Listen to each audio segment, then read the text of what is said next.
nawala yung kabig kanina, kumakabig pa kanan. Tsaka lumambot yung manibela. So guys, I'm Mr. Paz. May kasama pala tayo si Mateo, yung kapatid niya. Nag-align po tayo ng kanyang sasakyan ng Alto Suzuki. So tatanungin po natin kung ano po ang naging impact po sa atin pong alignment. Ito pala si Mateo, sir, guys, na kanyang sasakyan na. So tatanungin, sir, kamusta naman po yung pag-align po natin sa sasakyan mo? Okay naman po.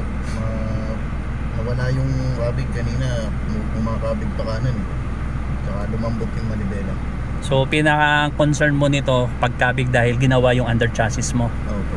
So yun po yung kanyang under chassis po ay ginawa. So kinakailangan po ng alignment. So sinervisan po natin ng kanyang alignment. Kasama niya nga pala ang kanyang kapatid. Shout out, sir. Shout out po. Yan po, no. So nandito po tayo sa lugar po na, anong lugar to, sir? Homes po. Yan dito po sa Santa Maria, Bulacan.